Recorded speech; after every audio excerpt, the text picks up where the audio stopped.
अगर दिवाली पर bike, car और आईफ़ोन खरीदने के बाद गलती से आपके पास 1 लाख रुपया किसी कोने में बच गया है, तो उस 1 लाख को अगर सिर्फ़ एक बार लगा के छोड़ दिया जाए, तो वो आपका सिर्फ़ 1 लाख रुपया कितना चमत्कार कर सकता है, आज इस वीडियो में देखेंगे। आपको सिर्फ़ एक बार 1 लाख लगाना है, ना तो उसकी मंथली कोई किस्त भरनी है, ना तो सालाना कोई किस्त भरनी है, कुछ नहीं करना है, सिर्फ़ एक बार 1 लाख लगा के छोड़ देना है। अब आप कहोगे कि सर हम 1 लाख लगाने को तो तैयार हैं, लेकिन हमारे पास 1 लाख आएँगे कैसे? 1 लाख हम लेकर कहाँ से आएँ?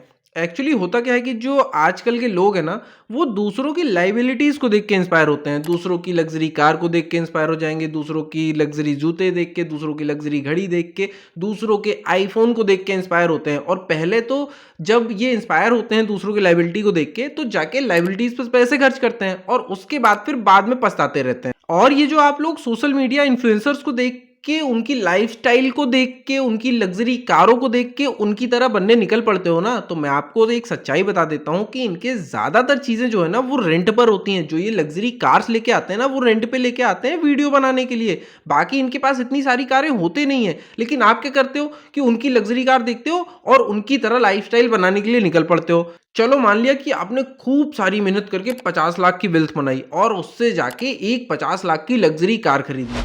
अब क्या हुआ? अब आप फिर से ज़ीरो पर आ गए। अब आप कहोगे सर हम ज़ीरो पर कैसे आ गए? हमारे पास तो कार है 50 लाख की। तो मेरे भाई मैं आपको बता दूँ कि आप ज़ीरो पर नहीं आ गए, अब आप माइनस में जाने वाले हो। आज आपकी कार आई जो आपने खूब सारी कड़ी मेहनत करके, बहुत सारी जॉब करके या फिर बिज़नेस में एक्स्ट्रा मेहनत करके 50 लाख कमाए। अब उससे आपने कार ले ली। वो 50 लाख तो एक साथ चले गए आपके। फिर उसके बाद क्या होगा? अब आज से ही उस कार में रोज़ के खर्चे होंगे।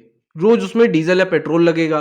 फिर उसके बाद जब कार चलेगी उसका इंश्योरेंस लगेगा, उसके टायर घिसेंगे तो उसके लिए जो उसमें एक्स्ट्रा पार्ट्स खराब होंगे वो लगेंगे, उसकी मेंटेनेंस होगी, उसकी सर्विसिंग की कॉस्ट होगी। यानी कि जिस दिन से कार आप घर पे लेकर आओगे उसी दिन से आपकी जेब से वो रोज़ पैसे खाएगी, आपकी जेब में एक भी रुपया लेके नहीं आएगी। तो आप क्या करते हो? सिर्फ लायबिलिटीज़ पे खर्चा करते हो। अगर दूसरों को देखकर आपको इंस्पायर ही होना है तो उनके एसेट्स को देख के इंस्पायर हो जाओ। भाई 1000 करोड़ की कंपनी बना लो, 4 माले की बिल्डिंग खड़ी करके उसको रेंट पे चढ़ा दो, या फिर 10-20 कारें एक साथ खरीद के आप टूर्स एंड ट्रेवल के बिजनेस में लगा दो। तो एसेट क्रिएट करो, दूसरों के एसेट्स को देख के इंस्पायर हो, ना कि लायबिलिटीज को देख के। ऐसे में क्या होता है कि जब आप एसेट्स क्रिएट करते हैं तो वो आपको एक तो मंथली इनकम या डेली इनकम देगा, उसके साथ ही लॉन्ग टर्म में आपकी फैमिली के लिए, आपके बच्चों के लिए, जो आपकी पीढ़ी आने वाली है उसके लिए वो एसेट क्रिएट रहेगा, तो उनको भी उसका प्रॉफिट मिलेगा। तो दोस्तों मैं यही सजेस्ट करूंगा कि अगर बहुत ज्यादा जरूरत नहीं है कि भाई गाड़ी के बिना मेरा काम चल ही नहीं सकता,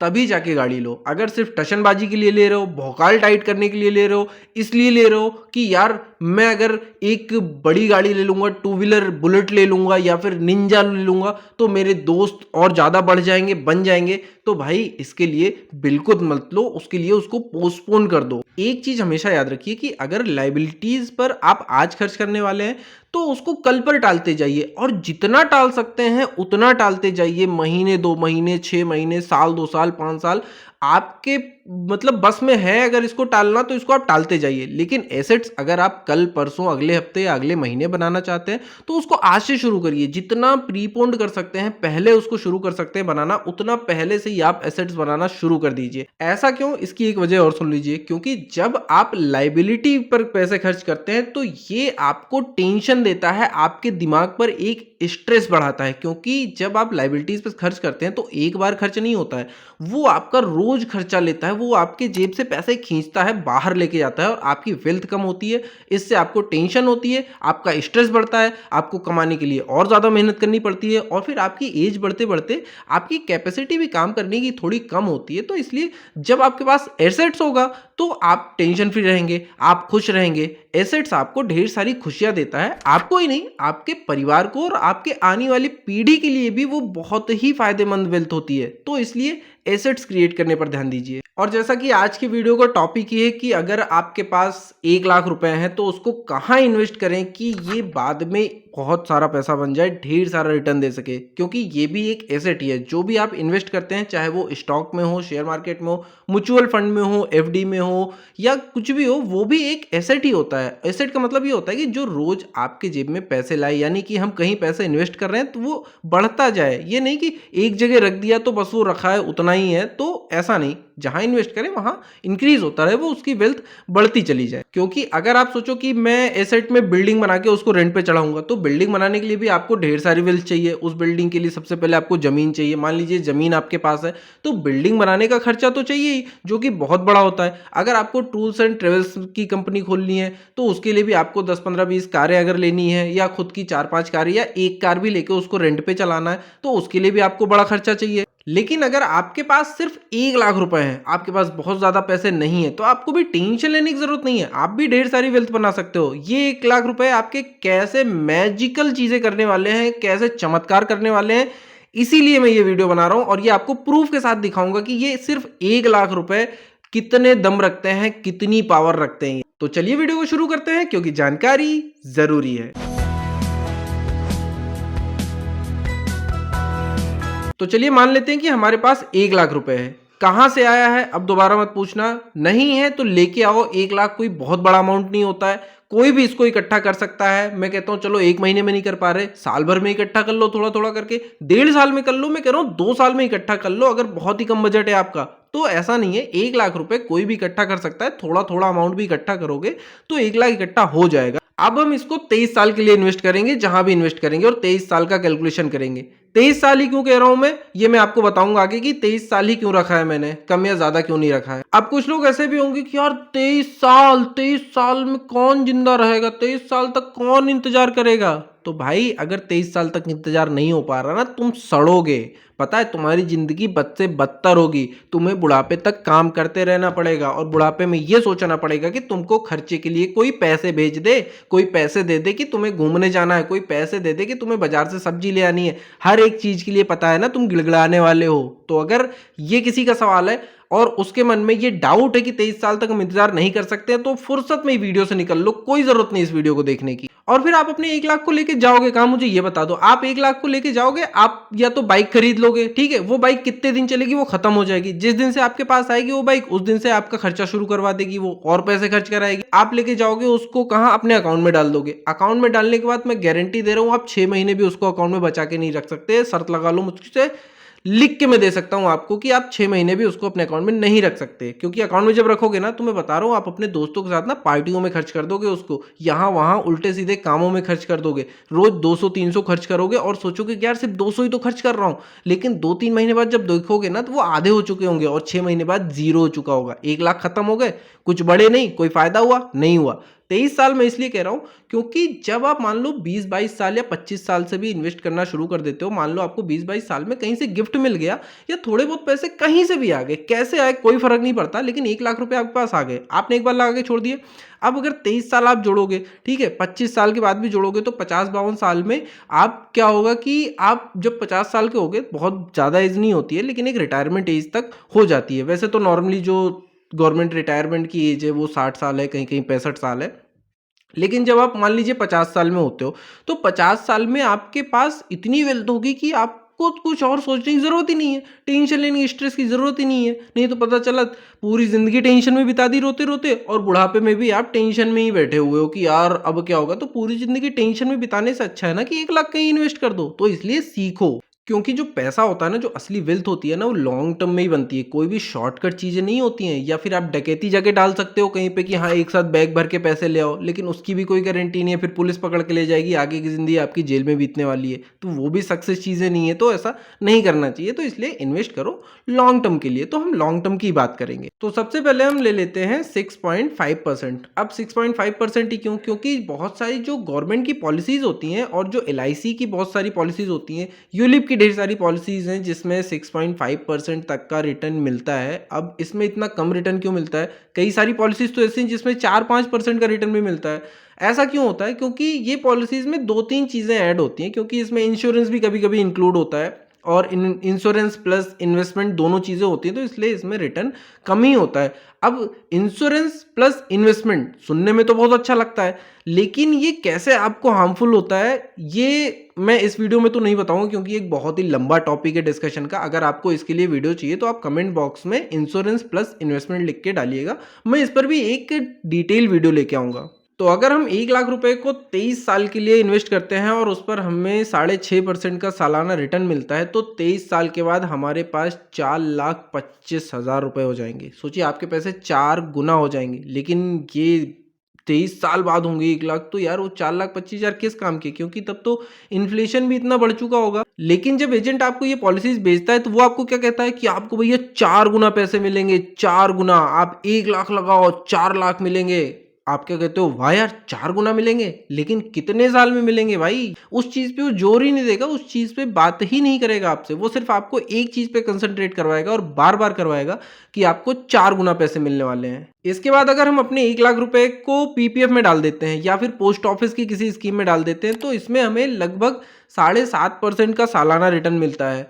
7.5% भी मैंने ज़्यादा ही लिखा है, इसमें 7.4% का सालाना रिटर्न मिलता है। तो जब हमें 7.5% का रिटर्न मिलता है, तो 23 साल के बाद हमारे पास 5,27,000 रुपये हो जाते हैं। हमारे 1 लाख 23 साल में 5 गुना से ज़्यादा हो चुके हैं। लेकिन ये भी अभी इन्फ्लेशन को बीट नहीं कर रहा है, क्योंकि इन्फ्लेशन 6%, 7% तो इन्फ्लेशन ही चल रहा है। तो बात तो वही पड़ जाएगी, जो पहले 6.5% में पड़ रही थी वही 7.5% में भी पड़ रही है। तो कोई बहुत ज़्यादा फर्क नहीं पड़ रहा है इसमें। और बहुत सारी चीज़ों में तो इन्फ्लेशन 10-15% तक भी चल रहा है। अच्छा ठीक है, चलो देखते हैं कि अगर हम एफडी में डालते हैं तो क्या होता है। तो बहुत सारी बैंक जो हैं वो अलग अलग एफडी के रेट पे इंटरेस्ट प्रोवाइड करवाती हैं, सबके अलग अलग रेट है। तो जो सबसे हाईएस्ट रेट है बैंकों का, वो 9% देते हैं एफडी पर, जो सीनियर सिटीजन का भी है। तो हम सबसे हाईएस्ट ही ले लेते हैं, मिनिमम को छोड़ ही देते हैं, हम हाईएस्ट पे कैलकुलेट करते हैं कितना हो जाएगा। ऐसे में जब हमारे 1 लाख रुपए पर 23 साल में 9% का सालाना रिटर्न मिलता है, तब हमारे पास 7,25,000 रुपए हो जाते हैं। लेकिन क्या ये आपको ठीक लग रहा है?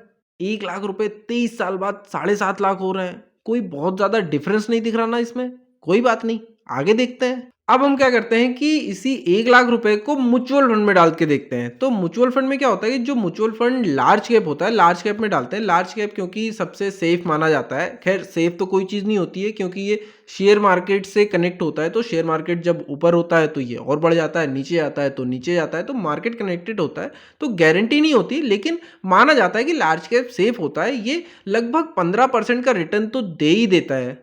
ऐसे में 23 साल के बाद जब हमें 15% का रिटर्न मिलता है म्यूचुअल फंड लार्ज कैप में, तो 23 साल के बाद हमारे पास 25 लाख रुपए हो जाते हैं। अब मजा आ रहा है ना? लेकिन अभी रुको, पिक्चर अभी बाकी है मेरे दोस्त। आगे बढ़ने से पहले मैं आपको एक प्रूफ दिखा देता हूँ कि मैं जो रिटर्न्स बताने वाला हूँ आगे, या जो बता रहा हूँ वो झूठ नहीं है। पहले मैं इसका आपको प्रूफ दिखा दूँ, नहीं तो आप कहोगे कि यार है इतना सारा रिटर्न कहीं मिलता है? यहाँ तो अगर एफडी में 8% भी मिल जा रहा है तो वो भी बहुत है। लोग तो इसमें भी बहुत खुश हैं और एफडी पे एफडी कराए जा रहे हैं। हर साल कुछ ना कुछ रुपए की एफडी करा देते हैं। 10,000 की करा देंगे, 20,000 करा देंगे, 10-10 लाख की, 20-20 लाख की लोग एफडी करा के बैठे हुए हैं। तो कहते हैं ये भी बहुत अच्छा है। तो इसलिए मैं आपको सबूत दे देता हूँ कि कई सारे फंड ऐसे हैं जिन्होंने एक्सट्रीमली अनइमेजिनेबल जो रिटर्न्स हैं वो दिए हुए हैं। तो सबसे पहले आप तो प्रूफ देख लो। क्वांट इंफ्रास्ट्रक्चर फंड ने पिछले 10 सालों में 36.11% का रिटर्न दिया है। और ये जो डाटा मैं आपको बता रहा हूँ, ये आप गूगल पे जाके सर्च कर सकते हो, वहां पे आप कंफर्म कर सकते हो। या फिर आपके पास अगर ग्रो ऐप है या ईटी मनी ऐप है या जो भी आपके पास मनी कंट्रोल है, तो वहां से भी आप इसको कंपेयर कर सकते हो। वहां से भी आप इसको वेरीफाई कर सकते हो कि जो चीजें मैं आपको बता रहा हूँ वो सही है कि नहीं सही है। आईसीआईसीआई प्रूडेंशियल कमोडिटीज फंड ने लास्ट 10 साल में 32.63% का रिटर्न दिया है। डीएसपी हेल्थ केयर फंड ने 32.35% का रिटर्न दिया है। निपॉन इंडिया पावर ने 31.30% का रिटर्न दिया है। ऐसे बहुत सारे फंड हैं जो ऐसे मैजिकल रिटर्न्स दे रहे हैं लॉन्ग टर्म में। याद रखिएगा मेरी बात, लॉन्ग टर्म में, क्योंकि म्यूचुअल फंड में ऐसा होता है कि जब आप 1 साल के लिए इन्वेस्ट करते हो तो आपके जो पॉजिटिव रिटर्न की प्रोबेबिलिटी है ना, वो 50-50 होती है कि आपको रिटर्न मिल भी सकता है और नहीं भी मिल सकता है। लेकिन जब आप 3 साल के लिए इन्वेस्ट करते हो तो ये प्रोबेबिलिटी 90 और 10% हो जाती है कि आपको पॉजिटिव रिटर्न मिलने वाला है। लेकिन जब आप ये 10 साल, 15 साल, 20 साल के लिए करते हो तो ये प्रोबेबिलिटी 100% हो जाती है कि आपको पॉजिटिव रिटर्न मिलेगा ही मिलेगा। आप बाकी की लिस्ट को आराम से देख लेना, गूगल पर सर्च कर लेना। यहाँ पर मैंने कुछ एग्जांपल दे दिए कि जो मैं रिटर्न कैलकुलेट कर रहा हूँ वो सही है, मैं उसका सबूत देना चाहता था। आप कंफर्मेशन के लिए गूगल पर चेक कर सकते हैं या फिर किसी भी ऐप पर, जो भी मनी कंट्रोल है, ग्रो है, एटी मनी, इस पे भी जाके आप आराम से चेक कर सकते हैं। तो अगर हम चलिए 30-32% नहीं लेते हैं, हम कम ले लेते हैं, हम सिर्फ 25% पे पहले कैलकुलेट कर लेते हैं कि आपने 1 लाख रुपए लगाए एक बार सिर्फ, अब उस पे 23 साल तक 25% का रिटर्न मिल रहा है। तो 23 साल के बाद चमत्कार होगा। चमत्कार कैसे? अब आपके वो 1 लाख सिर्फ 23 साल में 1.69 करोड़ बन चुके हैं, यानी कि लगभग 1 करोड़ 70 लाख। इमेजिन कर सकते हो 23 साल में।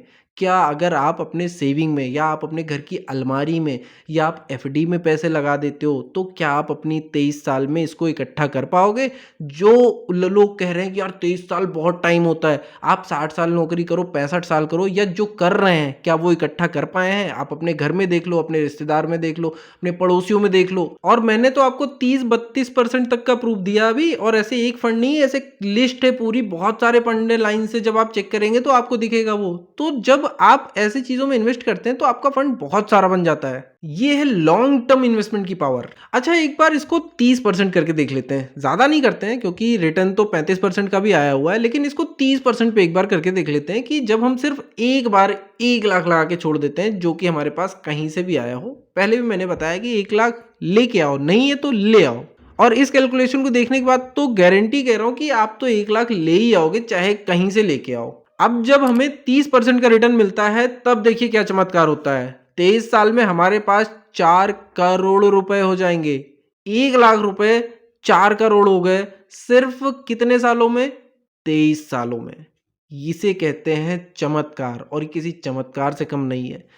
आप इमेजिन करो कि क्या आप इतने पैसे इकट्ठे कर सकते हो अलग से, जब आप सेविंग अकाउंट में करो या घर की अलमारी में करो या एफडी में भी, क्या आप इतने पैसे बचा सकते हो? नहीं बचा सकते हो। तो इसलिए इन्वेस्टिंग सही तरीके से करना सीखो। ये वही 1 लाख रुपए थे जिसे आप अपनी लाइबिलिटी पर खर्च करने जा रहे थे। आप कोई बाइक लेने जा रहे थे या फिर आप एक आईफोन लेने जा रहे थे जो अगले 2 साल में खराब होके खत्म हो जाने वाला था, या कहीं हो सकता है कि आपने जिस दिन लिया 1 हफ्ते बाद ही गिर के वो टूट जाता, तो आपके वो पूरे पैसे वेस्ट हो जाते, किसी काम में नहीं आते। लेकिन अगर वही 1 लाख आपने इन्वेस्ट कर दिए, उसके बाद आपके पास जो पैसे बच रहे हैं उनका चाहे जो करो। इन्वेस्टमेंट करने के बाद ऐसा नहीं कि आपको अपनी लाइफ जीनी नहीं है, ये भी मैं अपने वीडियोस में बताता रहता हूँ कि आपको इन्वेस्टिंग के लिए कैसे पैसे निकालने हैं, कैसे बचाने हैं। इसके लिए आप मेरी दूसरी वीडियोस को भी विजिट कर सकते हैं, क्योंकि लाइफ में सही जगह सही समय पे सही इन्वेस्ट करना बहुत जरूरी है। अब मेरा काम यहाँ पे खत्म होता है, क्योंकि मेरा काम है आपको बताना सही चीज। आपकी मर्जी है, आप इन्वेस्ट करो नहीं करो। आप अपने 1 लाख रुपए की बाइक खरीद लेते हो, मोबाइल खरीद लेते हो, या पटाखे खरीद के फोड़ देते हो। पटाखे भी खरीद के फोड़ो, कोई बुराई नहीं है, मैं ये नहीं मना कर रहा हूँ कि आप ये सब चीजें मत करो। आप सारी चीजें करो, लेकिन अगर आपके पास पैसे बचते हैं तो उसको इन्वेस्ट भी करो। तो ये पूरा का पूरा आपके ऊपर डिपेंड करता है, ये पूरी की पूरी आपकी मर्जी है। मेरा काम है सिर्फ आपको बताना, आपको सही चीज सिखाना। मैं यहाँ आपको सही चीज बताने के लिए बैठा हूँ। तो सही जानकारी के लिए हमारे चैनल को सब्सक्राइब भी कर लीजिए, क्योंकि आगे बहुत सारे वीडियोस आने वाले हैं और हमारे चैनल पर आपको जेन्युइन नॉलेज मिलेगी। क्योंकि जब भी हम कोई नॉलेज देते हैं तो उसको कई जगह से पढ़ के कंफर्म करते हैं, अलग अलग सोर्सेज से डेटा इकट्ठा करते हैं, और उसके बाद हम आप तक ये नॉलेज पहुंचाते हैं। तो अगर वीडियो सही लगी हो तो वीडियो को एक लाइक जरूर से कर दीजिएगा, और वीडियो सही नहीं लगी हो तो कमेंट बॉक्स में करके बताइएगा भी आपको क्या चीज़ें सही नहीं लगी हैं, और फिर एक डिसलाइक भी करके चले जाइएगा। फिर मिलते हैं एक नए वीडियो में, तब तक के लिए जय हिंद जय भारत।